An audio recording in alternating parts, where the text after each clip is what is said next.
August 12 உச்சகட்டம். கண்களுக்கு விருந்தளிக்க வரும் பெர்சைட் விண்கல் பொழிவை மலேசியர்கள் வெறும் கண்களாலேயே பார்க்கலாம். சபாவில் கார் நிறுத்தும் இடத்தில் 3 பெண்கள் சண்டையிட்டுக் கொண்டதற்கு கணவனின் கள்ள தொடர்பே காரணம். விசாரணையில் அம்பலம். போலீசிடம் பிடிபடாமல் தப்பிக்க எதிர் திசையில் கார் ஓட்டிய இளைஞன் 30 கிலோமீட்டர் துரத்தி சென்று பிடித்த போலீஸ். சீனாவில் கனமழையில் பாலம் இடிந்து விழுந்தது. 12 பேர் பலி, 30 பேரை காணவில்லை. பதிவு செய்யப்படாத 2 மில்லியனுக்கும் மேற்பட்ட கைபேசி எண்கள் தாய்லாந்தில் முடக்கம்.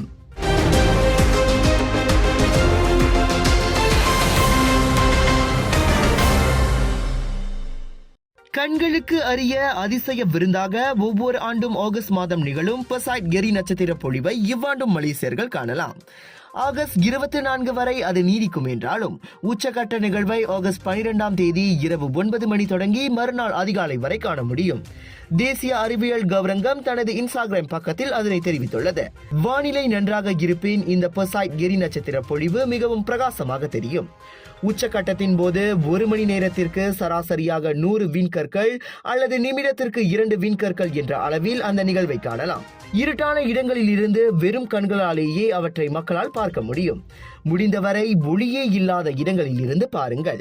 சாலை விளக்கு போன்ற சிறு ஒளியாக இருந்தால் கூட உங்களால் அதனை தெளிவாக காண முடியாது என பிளானட்டோரியம் நகாரா கூறியது. இவை விழும்போது நடுநடுவே சில தீப்பந்துகளையும் பார்க்கலாம். வழக்கத்திற்கு மாறாக சில பெரிய சிதைவு துண்டுகள் பூமியின் மேல் சில சமயங்களில் நம் காதுகளுக்கு கேட்கக்கூடிய ஒளியுடன் வந்து விழுவதால் இந்த தீப்பந்துகள் தெரிகின்றன. Just watch me charge! Keeping you and your loved ones safe indoors with Nano EX technology. Panasonic. Johor Iskandar புத்ரியில் போலீசாரின் சாலை தடுப்பு சோதனையில் இருந்து தப்பிக்கும் முயற்சியில் சுமார் 30 கிலோமீட்டர் தூரத்திற்கு எதிர் திசையில் வாகனம் ஓட்டிய ஆடவனை போலீஸ் துரத்தி பிடித்துள்ளது. வெள்ளிக்கிழமை இரவு ஜலான் பர்சியாரான் இண்டா சாலையில் அச்சம்பவம் நிகழ்ந்தது. தப்பி சென்று பிடிப்பட்டவன் வெள்ளை நிற டொயோட்டா வியோஸ் காரோட்டியான 24 வயது இளைஞன் என இஸ்கண்டார் புத்ரி மாவட்ட போலீஸ் துணைத் தலைவர் முகமது அஸ்லான் அப்துல் காடிர் தெரிவித்தார். SJR சோதனையில் காரை நிறுத்த மறுத்து அந்நபரை போலீஸ் துரத்திய போது மணிக்கு 120 முதல் 130 கிலோமீட்டர் வேகத்தில் அவன் காரை செலுத்தினான். எதிர் திசையில் வாகனம் ஓட்டியதோடு சாலை சமிஞ்சை விளக்கையும் மீறிவிட்டு அவன் பாட்டுக்கு ஆபத்தான முறையில் வாகனம் ஓட்டினான். 2 போலீஸ் ரோந்து வாகனங்கள் உதவியுடன் விடாமல் துரத்திய போலீசார் கூலாய் சென்னாய் அனைத்துலக விமான நிலையத்தின் ஜலான் திரிஸ்தான் சாலையில் வைத்து அவனை கைது செய்தனர். ஆபத்தான முறையில் வாகனம் ஓட்டியது, அரசு ஊழியர்களை கடமையை செய்ய விடாமல் தடுத்தது ஆகிய குற்றங்களுக்காக அவ்விளைஞன் மீது விசாரணை அறிக்கை திறக்கப்பட்டுள்ளது. சபா பெனம்பாங்கில் பேரங்காடியொன்றில் கார் நிறுத்தும் இடத்தில் சண்டையிட்டுக் கொண்டதன் பேரில் 13 வயது பெண் உள்ளிட்ட 2 வெளிநாட்டு பெண்கள் கைதாகியுள்ளனர். அவர்கள் சண்டையிட்டுக் கொண்ட வீடியோ வைரலானதை அடுத்து வெவ்வேறு இடங்களில் வைத்து இருவரும் கைதானதாக பெனம்பாங் போலீஸ் கூறிற்று. கைதான முதல் நபர் பாதிக்கப்பட்ட பெண்ணை தாக்கிய 18 வயது இளம் பெண் ஆவார். அடி வாங்கிய 25 வயது பெண்ணிடம் முறையான பயண பத்திரம் எதுவும் இல்லாததால் அவரும் கைது செய்யப்பட்டார். பாதிக்கப்பட்ட பெண்ணை தாக்கியதாக நம்பப்படும் மேலும் ஒரு பெண்ணை போலீஸ் தேடி வருகிறது. அடி வாங்கிய பெண்ணுக்கும் அடித்தவரின் கணவருக்கும் கள்ள தொடர்பு இருப்பதாக எழுந்த சந்தேகமே அச்சண்டைக்கு காரணம் என தொடக்க கட்ட விசாரணையில் தெரிய வந்துள்ளது. பெண்ணொருவர் மற்ற 2 பெண்களால் சராமரியாக கன்னத்தில் அறையப்பட்டு கூந்தல் பிடித்தெழுக்கப்பட்டு எட்டி உதைக்கப்படும் காட்சிகள் அடங்கிய வீடியோ முன்னதாக வைரலானது குறிப்பிடத்தக்கது. பினாங்கு ஜலான் பத்துஃப்ரங்கியில் அபாயகரமாக ஓட்டி செல்லப்பட்ட புரோடுவா மைவி காரை பொதுமக்களும் மோட்டார் சைக்கிளில் விரட்டி சென்று போலீசுக்கு உதவியதில் உள்ளூர் ஆடவன் கைதானான். நேற்று மாலை 6:40 மணி அளவில் சுமார் 7 கிலோமீட்டர் தூரம் வரை விரட்டி சென்று 30 வயது காரோட்டியை போலீஸ் கைது செய்தது. போலீசும் பொதுமக்களும் நிறுத்த சொல்லியும் கேட்காமல் காரோட்டி அவன் பாட்டுக்கு போய்க் கொண்டிருந்தது குறிப்பிடத்தக்கது. ஒரு வழியாக பிடிப்பட்ட நபரை சோதனையிட்டதில் அவனது உடலில் மாட்டியிருந்த பையினுள் கஞ்சா மற்றும் ஷாபு வகை போதைப் பொருட்கள் சிக்கின. சம்பவத்தின் போது அவன் போதைப் பொருள் உட்கொண்டிருந்ததும் உறுதி செய்யப்பட்டது.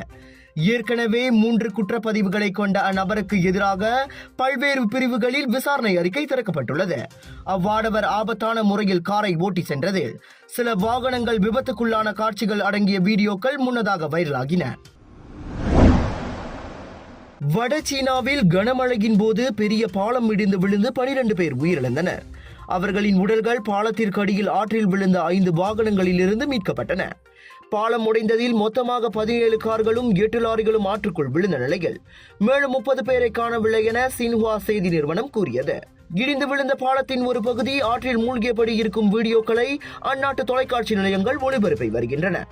காணாமல் போனவர்களை தேடி மீட்கும் பணிகளை துரிதப்படுத்துமாறு சீன அதிபர் ஷி ஜின்பிங் அதிகாரிகளை உத்தரவிட்டுள்ளார். வட மற்றும் மத்திய சீனாவில் கடந்த சில தினங்களாக பெய்து வரும் கனமழையால் வெள்ளம் ஏற்பட்டுள்ளதோடு பெருமளவு சேதங்கள் ஏற்பட்டு வருவது குறிப்பிடத்தக்கது. ஆப்பிரிக்கா நாடான கென்யாவை நடுங்க வைக்கும் அளவுக்கு மனைவி உட்பட 42 பெண்களை படுகொலை செய்த சீரியல் கொலைகாரன் கைதாகியுள்ளான். 2022 ஆண்டு முதல் ஒன்றன் பின் ஒன்றாக அக்கொலைகளை புரிந்ததை 33 வயது காலின்ஸ் ஜுமைசி கலுஷா போலீசிடம் ஒப்புக்கொண்டுள்ளான். கொலையுண்ட பெண்களுக்கு 18 முதல் 30 வயது இருக்கும் என போலீஸ் நம்புகிறது. அனைத்து பெண்களையும் கொடூரமான முறையில் கொலை செய்த ஜுமைசி அவர்களில் 10 பேரது உடலை சிதைத்து சாக்கு பைகளில் கட்டி கைவிடப்பட்ட குவாரிக்குள் வீசியிருப்பது அம்பலமாகியுள்ளது. குவாரியில் சடலங்களை தேடி வரும் போலீசார் கொலையாளியின் வீட்டில் இருந்து கத்தி, ரப்பர் கையுறைகள், நைலன் சாக்கு பைகள், பெண்களின் ஆடைகள், அடையாள அட்டைகள், கைபேசிகள், மடிக்கணினிகள் போன்றவற்றையும் பறிமுதல் செய்தனர். திரைப்படங்களில் வரும் சீரியல் கில்லர் போல் போலீசின் கண்களில் மண்ணை தூவிவிட்டு ஒருவனால் எப்படி 42 பேரை கொலை செய்திருக்க முடியும் என அப்பகுதி வாழ் மக்கள் கேள்வி எழுப்பியுள்ளனர். தாய்லாந்தில் கைபேசிகளை பதிவு செய்ய வழங்கப்பட்ட கால அவகாசம் முடிந்ததால் அவ்வாறு செய்ய தவறிய 2 மில்லியனுக்கும் மேற்பட்ட கைபேசி எண்கள் முடக்கப்பட்டுள்ளன. பாதுகாப்பு அம்சங்களை வலுப்படுத்துவதோடு பதிவு செய்யப்படாத கைபேசி எண்கள் மூலம் மேற்கொள்ளப்படும் மோசடிகளை தடுக்கும் நோக்கில் அந்த அதிரடி நடவடிக்கை எடுக்கப்பட்டுள்ளது. முடக்கப்பட்ட எண்கள் பெரும்பாலும் பதிவு செய்யப்படாத 6 முதல் 100 சிம் அட்டைகள் வரை வைத்திருப்போருக்கு சொந்தமானவையாகும்.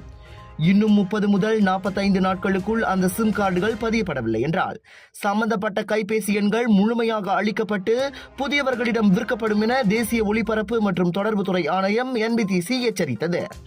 113 மில்லியன் வங்கி கணக்குகளுடன் தொடர்பு படுத்தப்படும் 80 மில்லியன் கைபேசி எண்களை மீண்டும் ஒருமுறை சரிபார்க்குமாறு சட்டவிரோத பண பரிமாற்ற தடுப்பு அலுவலகம் அண்மையில் NBTCயை உத்தரவிட்டிருந்தது. வங்கி கணக்கு வைத்திருப்பவரும் கைபேசி சிம் கார்டு உரிமையாளரும் அதே நபர்தானா என்பதை உறுதி செய்வதே அதன் நோக்கமாகும்.